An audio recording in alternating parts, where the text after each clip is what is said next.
크리스마스라는 것은 이제 매해 다가옵니다. 근데 크리스마스가 이렇게 다가오고 있다는 것을 느끼는 것은 밤중에 운전을 하다 보면 여기저기에 이 라이트들을 크리스마스 데코레이션 라이트를 한 것을 보면 벌써 크리스마스가 되나 뭐 이런 느낌을 받게 됩니다.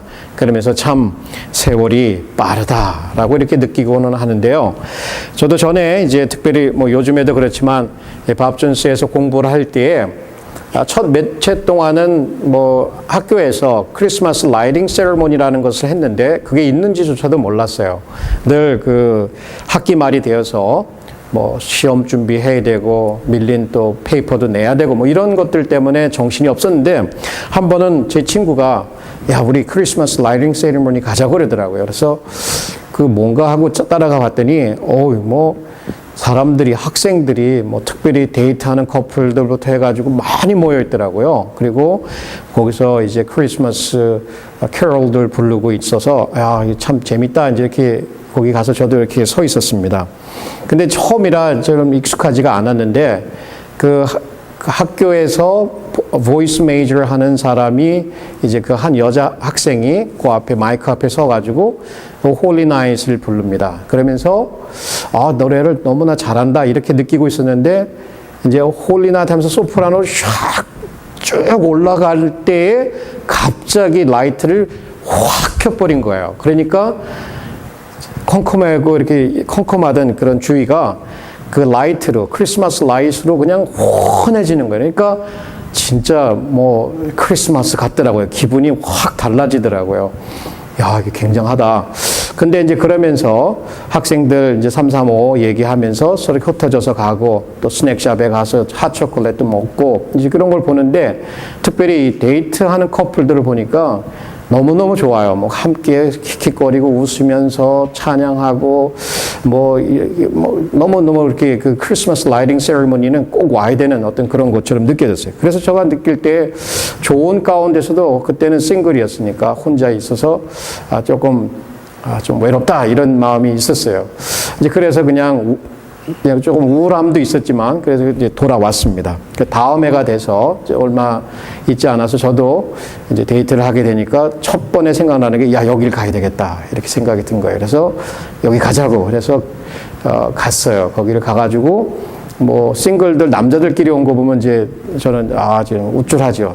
이제 데이트 커플하고 왔으니까 우쭐하면서 그 불이 샥 켜질 때 또 기가 막히게 기분이 좋더라고요. 전에는 느껴보지 못한 어떤 그런 또 기쁨이, 즐거움이 있더라고요. 그러면서 함께 또 사진 찍고 그랬던 생각이 납니다. 제가 왜 이런 말씀을 드리냐면요.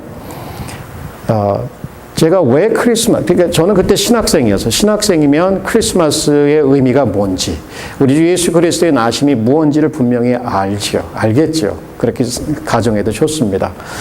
그런데 왜 데이트할 때는 별로 안 기쁘고 데이트 안 할 때는 안 기쁘고 데이트할 때는 기쁘고 라이팅 세레모니가 그 빛이 번쩍번쩍하는 게 그렇게 어떨 때는 안 기쁘고 어떨 땐 기쁜가? 그 이유가 뭔가를 생각했어요. 그러면 내가 크리스마스를 지키는 게 내가 누군가 함께 그것을 기뻐할 수 있는 사람이 내 옆에 있어서 내가 크리스마스가 기쁜 건가? 아니면 없으니까 외로운 건가? 이런 생각을 해본 거예요. 그렇다면 주변에 누가 있고 내가 원하는 것이 있고 내가 원하는 일들이 잘 이루어져서 크리스마스가 더 즐거운 것인지 아니면 그런 같이 함께 할 사람도 없고 이런 일도 안 되고 그래서 오히려 크리스마스가 더 상대적으로 외로운 건가? 기쁨은 아니고 외롭고 쓸쓸하게 보내는가? 이런 생각을 해본 거예요. 여러분 왜 크리스마스를 즐거워하십니까? 이런 라이트들을 보면서 반짝이는 밤하늘을 수놓은 그 반짝이는 그 라이트 하나를 보면서 왜 기쁘고 왜 크리스마스가 의미가 있는가를 생각해 봐야 돼요. 정말 내게 누군가가 있어서 내가 원하는 일대로 돼서 크리스마스가 의미가 있고 기쁜 것인가? 아니면 정말 예수 그리스도께서 이 땅에 나신 것, 우리를 구원하실 구세주가 나신 그 사실이 기뻐서 기쁜 것인가? 이거를 물어봐야 될 것 같아요. 오늘날 세상뿐만 아니라 우리 교회에서도 모든 사람들이 혹은 많은 사람들이 정말 왜 크리스마스를 지키고 있는지에 대한 그 근본적인 이슈를 깨닫지 못하고 그저 선물들 교환하고 부모들은 애들한테 뭐 사줘야 되니까 부담감을 갖고 또 이렇게 할러데이 시즌 되면 왠지 모르게 음식 만들어야 되는 어떤 부담감들이 있어서 크리스마스 때 오히려 더 스트레스를 받는 듯한 어떤 그런 분위기들을 보게 돼요. 또 더불어서 그때가 한 대목이니까 뭐 이렇게 그 전에 못했던 그 사업적으로 메이크업도 하고 뭐 이런 것들을 보게 됐는데 저희들은 오늘 이렇게 크리스마스라고 하는 이 빛으로 오신 예수 그리스도, 이 빛을 보면서 저분이야말로 우리를 구원하시기 오신 구원의 빛이신 예수 그리스도이구나 라고 하는 이 분명한 사실을 깨닫고 누가 있든 없든 간에 어떠한 상황에 있든 간에 크리스마스를 기뻐하고 경축해야 된다는 사실을 보게 됩니다. 오늘 본문에서 읽은 말씀에도 여기 한 노인분이 나오는데요. 이 나이 많으신 노인분이 이 어린 아기를 손에다 안고 그 아기를 향해서 하는 말이 뭐예요? 이는 이방을 비추는 빛이요 이스라엘의 영광이다라고 하는 어떤 예언적인 말씀 혹은 찬양하는 어떤 그런 말씀을 하고 있단 말이에요. 그 빛이라고 하는 말은 이방을 비추는 빛이다 라고 한단 말이에요. 자, 그렇다면 그 노인분이 여기서 얘기하시는 것은 정말 그동안 기다려왔던 이스라엘의 위로하고 하나님의 위로와 구원에 대해서 이제 내가 죽기 전에 나의 구세주를 알아보고 보았다라고 하는 그 감격과 기쁨이 그 마음에 있었더란 얘기예요. 자, 바로 그렇게 우리는 크리스마스를 지켜야 되는 거예요. 구원의 빛으로 오신 예수 그리스도를 인하여 하나님을 진심으로 축하하고 높이고 경배하고 감사하는 그것이 크리스마스에 우리가 꼭 빼놓지 말고 해야 할 일이라는 얘기예요. 자, 근데 저는 요번에 여러분과 함께 생각하고 싶은 것이 이 빛이라는 거예요. 빛. 과연 빛이 무엇일까? 어떤 의미로 쓰였을까? 우리 구원과 관련해서, 구원의 빛이라서 구원과 관련해서 이 빛이라는 것이 우리에게 어떠한 상징, 무엇을 뜻하는가를 좀 살펴보고자 원합니다. 첫 번째, 빛이라고 하는 것은 깨달음입니다. 깨달음. 여기에 시므온은 32절에 이 빛을 말하면서 이것은 구원의 빛, 예수 그리스도를 상징하는 것으로 보고 있습니다. 그리고 그는 그 어린 아이를 안고 있으면서 이 어린 아이가 이 어린 아이가 자신을 구원할 왕이요 구세주요 그리스도라는 것을 고백하고 있었던 것이에요. 그는 오랫동안 그를 기다려 왔습니다. 이제 그 빛이 비춰진 거예요. 그 마음의 깨달음으로 다가온 거예요. 얼마나 많은 아이들이 있겠어요.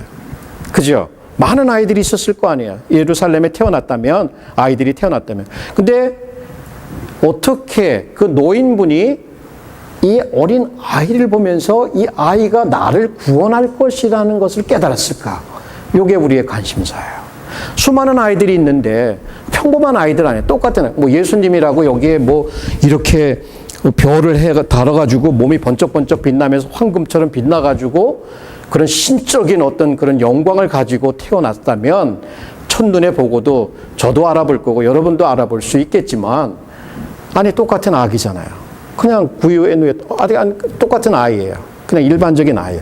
그 부모들이 그 아이를 하나님 앞에 데디케이트 하기 위해서 성전에 왔는데 많은 아이들 중에 그 아이를 딱 보면서 이분이 바로 나를 구원할 자를 알았다는 거예요. 어떻게 알았을까? 물론 여기에 이제 성경에 쓰인 말들을 보면 구원의 빛이다, 뭐 이방을 비치는 빛이다, 이스라엘의 영광이다 이런 것들은 이사야서에서 인용된 말씀이에요. 그러니까 그는 예전부터 메시아가 오기를 말씀을 근거로 해서 기다리고 있었다라고 하는 얘기예요. 더불어서 그에게 성령이 임하여 있었고 성령을 통해서 자기가 죽기 전에 그리스도를 보게 될 것, 주의 그리스도를 보게 될 것이라는 것을 예언적으로 말씀해 주셨고 성령의 인도하심을 받아서 예수 그리스도께로 인도함을 받은 거예요. 성전에서.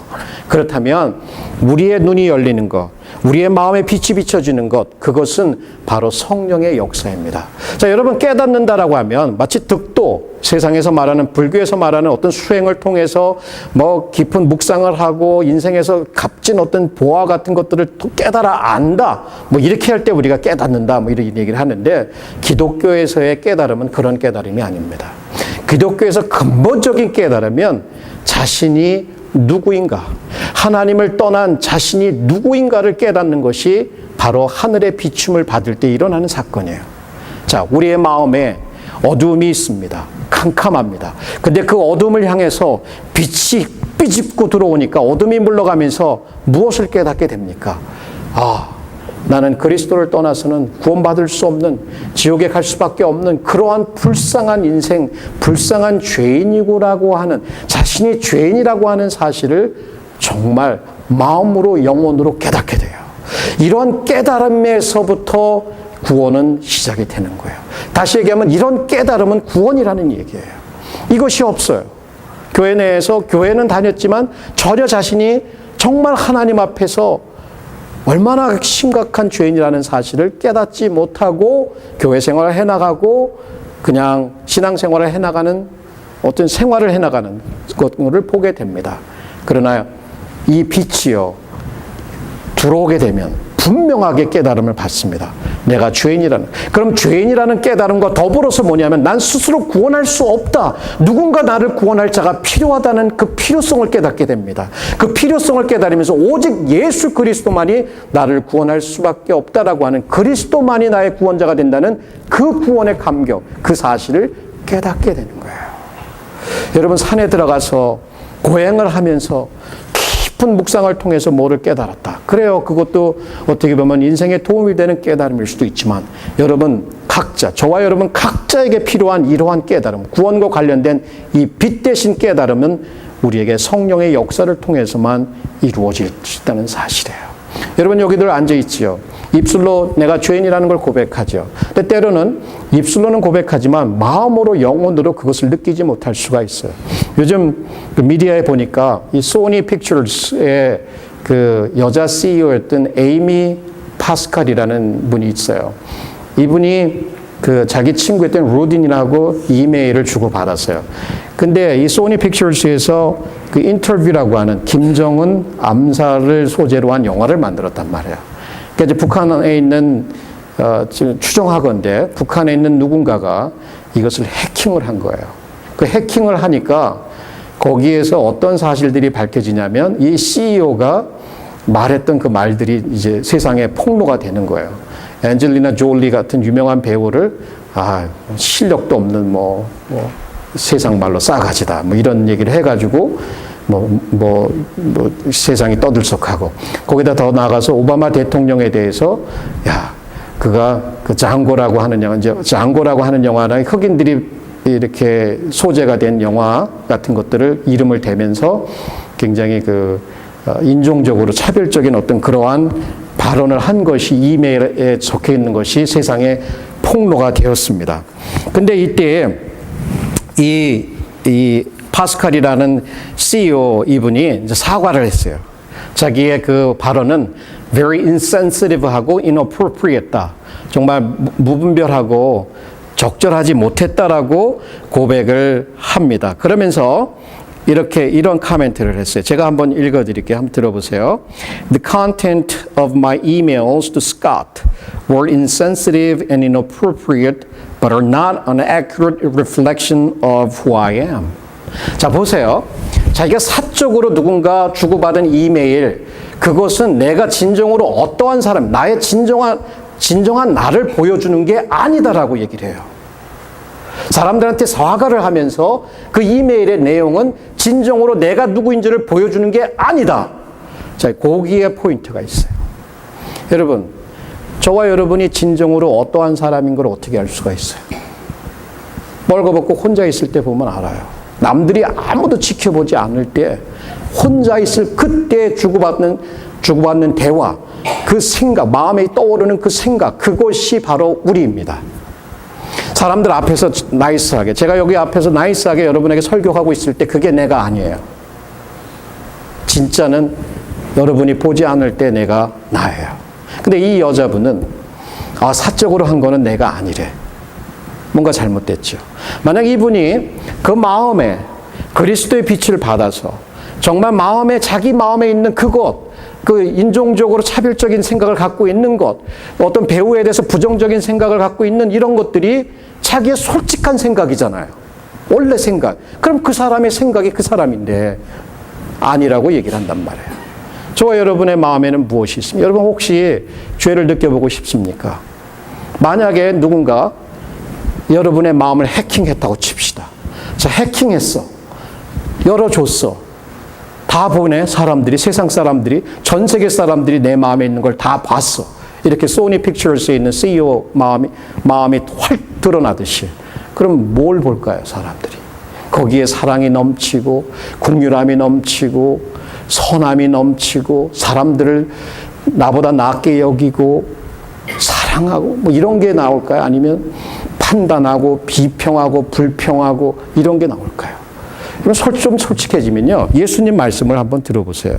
사람의 마음에 어떤 것인지. 속에서 곧 사람의 마음에서 나오는 것은 악한 생각, 곧 음란과 도적질과 살인과 간음과 탐욕과 악독과 속임과 음탕과 흘기는 눈과 해방과 교만과 광패니. 자, 우리의 마음에는 근본적으로 하나님을 떠난 마음은 부패함으로 가득 차 있습니다. 죄로 가득 차 있다는 이 깨달음, 빛이 들어와서 비춰주니까 어두운 데 있었던 그러한 것들이 여기서 흉악한 얼굴이 드러나면서 그게 나구나. 나는 오라 어떡하냐. 나는 이러한 죄를 하나님 앞에 설 수 없는 죄인이구나.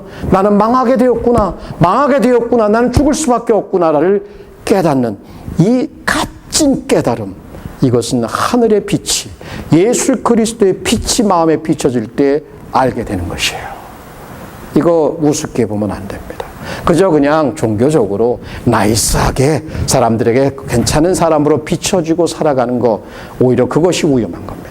내가 얼마나 처절하게 하나님의 거룩함 앞에서, 의로우신 하나님 앞에서 죄인인가를 깨닫는 그 사람에게 이 빛이야말로 어마어마한 깨달음이며 예수 그리스도 이외에는 달리 구원받을 수 없다라고 하는 이 복음을 값지게 받아들일 수 있어요.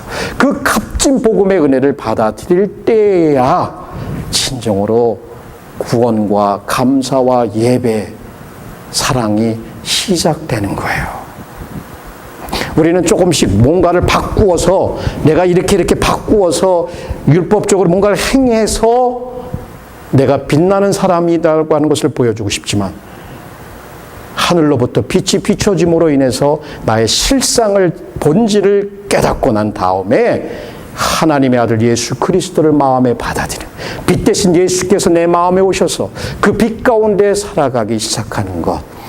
자, 깨달음입니다. 그 다음에 살아가는 것, 삶이에요. 첫 번째는 그 빛이라고 하는 것은 깨달음을 뜻하였다면, 두 번째는 삶입니다. 삶, 생명이다. 자, 그래요.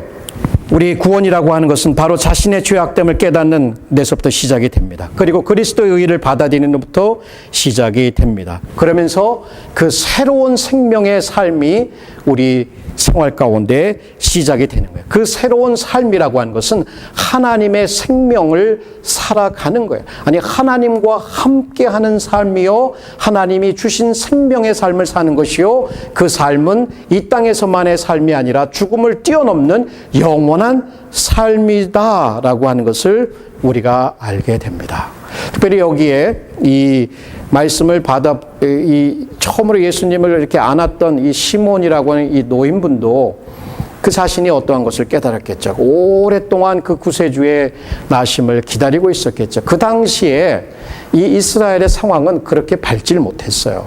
늘 이스라엘은 역사 속에서 볼 때도 하나님의 말씀을 따라서 살지 못했을 때 엄청 혼나고 정말 엄청 매를 맞고 이런 상황들이었어요. 그래서 그 당시에도 보면 이 로마의 압정을 당한 가운데 있었기 때문에 주권이 없었고 노예 같은 신세로 되었고, 자기 나라에 주권이 없다면 그 삶의 정황이라고 하는 것은 우리가 쉽게 생각해 보면 우리 일정시대와 비슷했을 거예요. 로마 사람들은 특권을 누리고 자기들은 늘 secondary citizen이고 자기 시티즌도 못 되고 텍스 갖다 바쳐야 되고 가뜩이나 먹고 사는 것도 힘든데 돈도 뺏기고 토지도 뺏기고 자유도 없고 뭐 이런 삶 가운데 있었단 말이에요. 그러한 삶 가운데 그 삶이 얼마나 비참했겠느냐 이게요.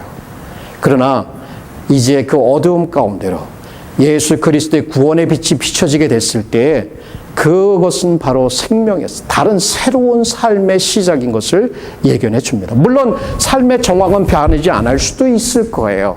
그러나 하나님이 들어오고 예수 그리스도가 들어오고 구원자가 내 마음에 들어왔을 때 그 삶은 새로운 삶일 수밖에 없습니다.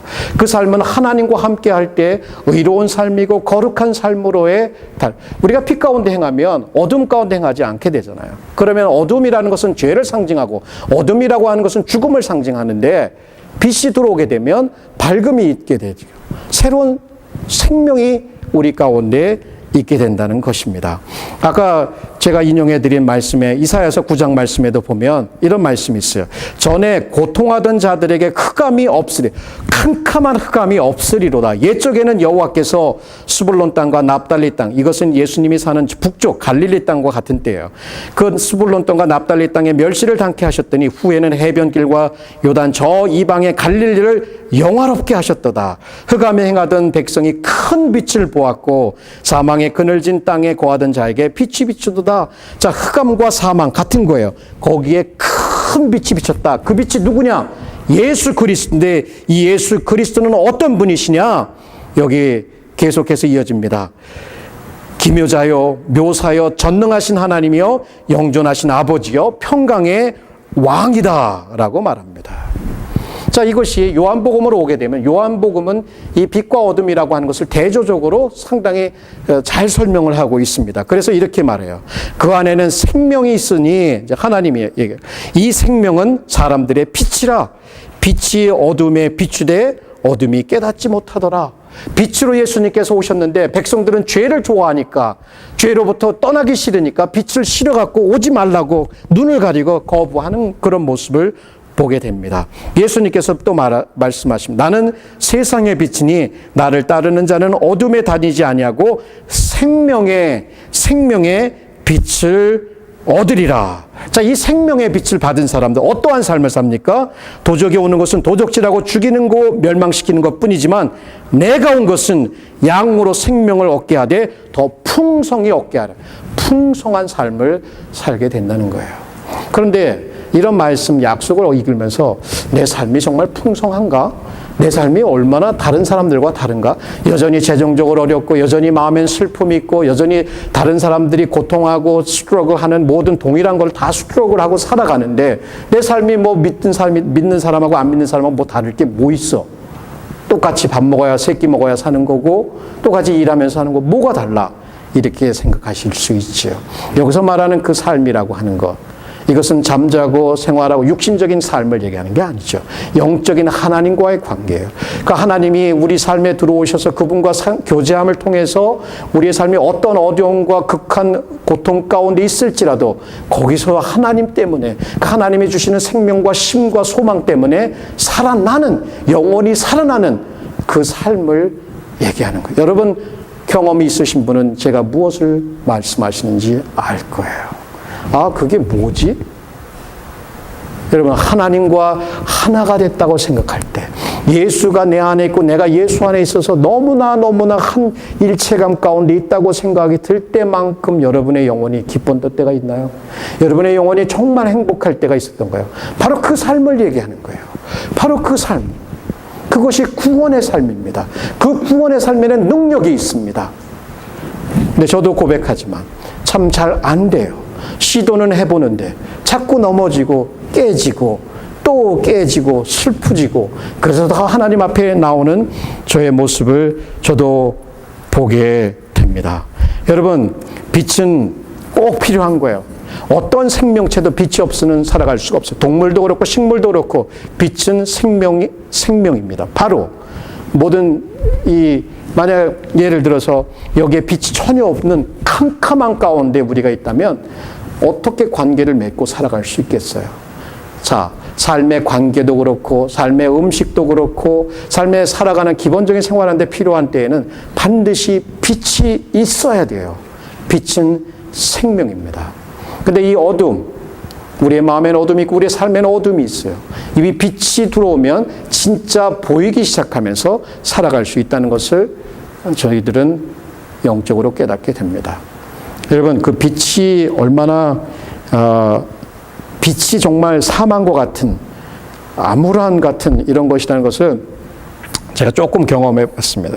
조금이라면 좀 이상하지만 전에 그 루비폴에 갔는데요. 루비폴에 가면 땅속으로 이렇게 엘리베이터를 타고 쭉 내려가요. 그럼 내려가서 거기서 또 한참을 걸어 들어가요. 그럼 걸어 들어가면 마지막 그 데스티네이션에 가게 되면 큰 룸이 하나 있어요. 큰 룸이 있고 저 위에서부터 이 어마어마한 물이 막 떨어지는 거예요. 그리고 그 밑에서는 빛이 비춰져요. 그러니까 빛이 비춰주니까 그게 장관이잖아요. 아니, 굴 속에 저런 폭포가 있다니 말이 되겠나? 자연의 경관이에요. 근데 그 가이드 하는 사람이 우리에게 어떤 거를 경험하게 하냐면 한 30초였나 1분간을 불을 딱 꺼요. 그러면서 피치 블랙. 완전히 아무것도 안 보이는 거. 캄캄한 그거 이외에는 눈을 떴나 감으나 똑같은 상태. 깜깜한 상태를 만들면서 한번 느껴보라고 그래요. 그 깜깜함을. 그래서 껐어요. 정말 캄캄해요. 그 얼마 안 있다가, 이거 더듬어도 안 되고 막 정말 답답한 그 좁은 굴 속에 사람들이 있는데 전혀 보이지 않는 상태에서 느껴오는 그 암울함, 답답함이 그 죽은 것 같은 어떤 그런 것이 있는데 갑자기 이 사람이 불을 확 켜요. 그러면 사람들이 다 보이면서 윤곽이 드러나면서 야, 이게 진짜 사는 거구나. 이 사는 게 이런 거구나. 빛 가운데 사는 것이 이런 거겠구나. 라는 느낌을 받은 적이 있어요. 여러분 정말 예수 그리스도께서 이 땅에 빛을 비추셔. 이방에 빛을 비춰주신다. 뭐를 깨닫게 해줘. 빛을 비춰주셔. 그래서 그 빛으로 우리에게 오셨을 때 그 생명, 아무도 죽일 수 없어요. 어떤 것도 죽일 수 없는, 누구도 빼앗아갈 수 없는 그 생명이 저와 여러분의 영혼 가운데 있습니다. 영원히 살게 될 것입니다. 하늘나라에 이를 때, 하늘나라에 가서도 그 생명은 완성이 될 것입니다. 자, 그 생명이 바로 빛이 상징하는 거예요. 그러면 처음에는 우리가 빛이 진정한 깨달음이었다. 그 깨달음과 함께 구원이 시작되고 그 구원과 함께 새로운 생명의 삶이 시작된다.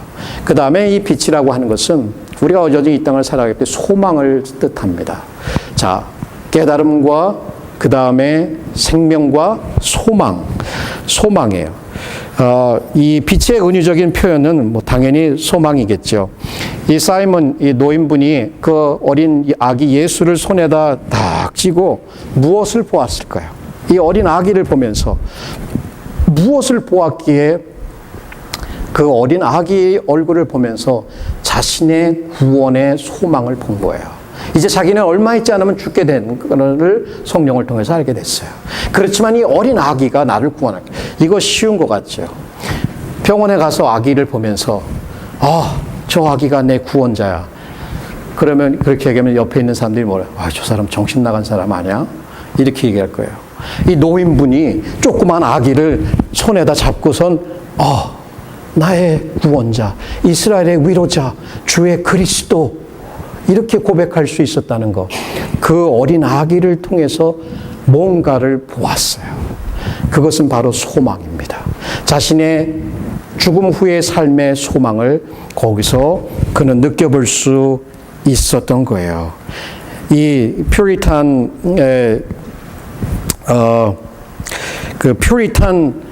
신학자였던 찰스 이름이 스티븐 차르나기 이런 말씀을 하셨어요. 제가 한번 읽어드릴게요. 자, 보좌에 앉으신 당당하신 그 하나님이 요람에 누인 그 아기이며 천둥 소리 같은 thundering creator가 여기 울고 있는 이 아이이며 고난받는 사람이다. 전능하신 능력, 하나님의 전능하신 능력과 겸손한 사랑, 이러한 표현들이 이 땅의 사람들과 하늘의 천사들을 놀라게 한다. 다시 얘기하면 이 어린 아기를 보면서 이 울고 있는 어린 아기, 연약한 어린 아기 속에 전능하신 하나님의 능력을 거기서 보게 됩니다. 그 전능하신 지혜를 보게 됩니다. 그분이야말로 왕이라는 것을 깨닫게 되고 고백하게 되는 거예요. 어떻게 가능할까? 영원한 축복이, 영원한 생명이 바로 그 어린 아기 가운데 있다는 것을 보게 된 거예요. 그러면서 그는 소망을 갖게 되는 거예요. 여러분, 이 크리스마스를 보내시면서 무엇을 그렇게 소망하십니까? 우리 어린아기들 소망하는 건 뭐 선물이겠죠. 나 이거 선물 갖고 싶어. 어른들은 어떤 거를 주로 소망하시나요? 크리스마스 때 바라는 게 없어요. 아무것도 바라는 게 없으세요? 보통 일반적으로 우리들은 좀 더 나은 건강, 좀 더 나은 생활의 여유, 재정적인 형편들, 일반적으로 그런 걸 원하죠. 좀 더 나은 관계, 그렇죠? 나은 신앙생활, 뭐 이런 것들을 원하겠죠. 우리가 원한다는 것은, 무엇인가 원한다는 것은 가치 있다, 우리가 무엇을 가치 있게 여기는가를 어떻게 보면 얘기해 줄 수도 있어요. 그죠? 그렇지만 이 세상의 사람들, 오늘날 무엇을 원할까요? 정말 화려하게 빛나는 이 세상의 눈이, 이렇게 빛들이 우리의 눈을 혼란스럽게 해가지고 그 황금빛, 그 물질주의 황금빛에 우리의 눈이 멀어버리면 진정으로 이 어린아이 같은 누구도 여기 소망이 있다는 것을 발견할 수 있을까요? 황금빛에 눈이 멀었다면 우리가 이 어린 아기 예수에 있는 그 하나님의 전능하신 구원함을 우리의 눈으로 볼 수 있을까요? 안 되겠죠. 안 될 거예요.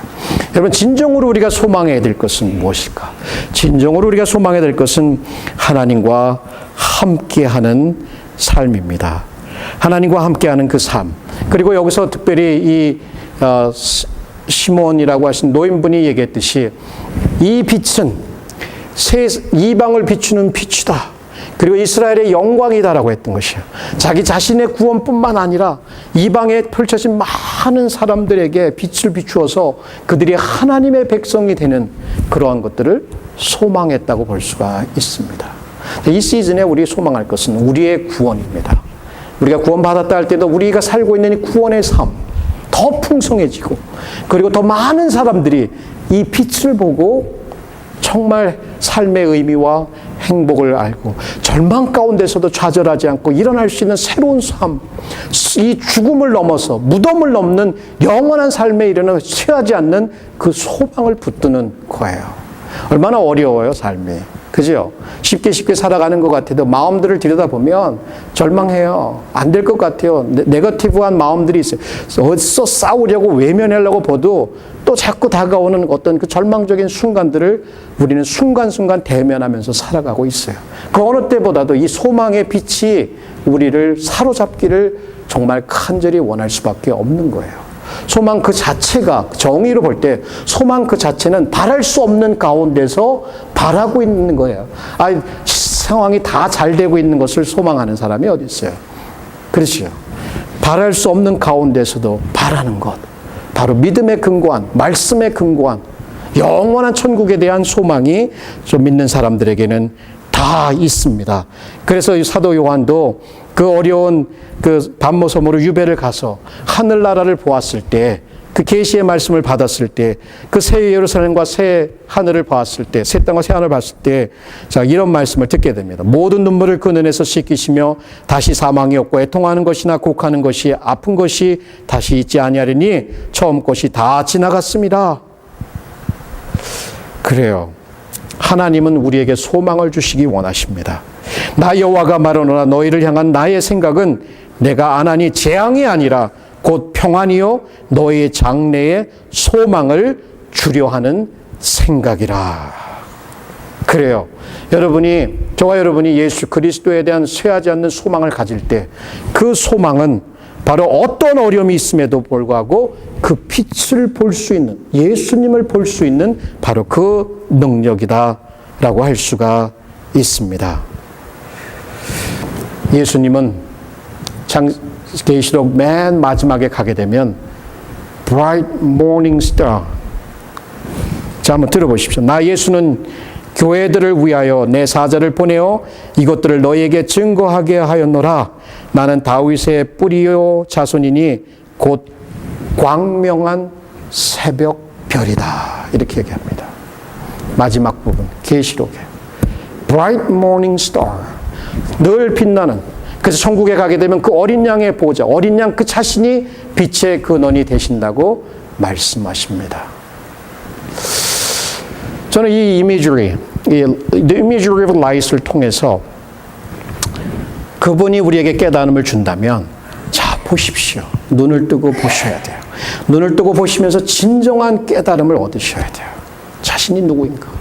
예수님이 누구인가를 깨달아야 돼요. 그리고 그 생명이, 그 빛이 생명이라면 그 생명을 우리는 받아들여야 돼요. receive 해야 돼요.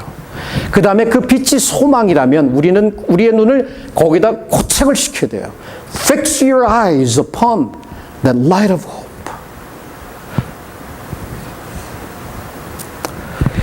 그것이 바로 오늘 크리스마스를 우리가 이제 지나가면서 꼭 마음에 담고 싶은 거예요. 예수 그리스도, 그분이 우리의 구원의 빛이십니다. 그분은 우리의 깨달음이며, 그분은 우리의 생명이며, 그분은 우리의 소망이십니다. 바로 그것을 마음에 품고 크리스마스를 생각하면서 보내신다면, 여러분, 이 세상에 휘황찬란한 빛이 아닌, 그렇지만 어둠 가운데서도 계속해서 빛나고 있는 그 빛, 그것이 우리 마음에 새벽별처럼 떠올라서 우리의 얼굴, 찔그러졌던 얼굴들이 다시금 희망, 소망으로 가득 차는 이러한 크리스마스가 되기를 예수님의 이름으로 기도드립니다. 다 같이 기도하겠습니다.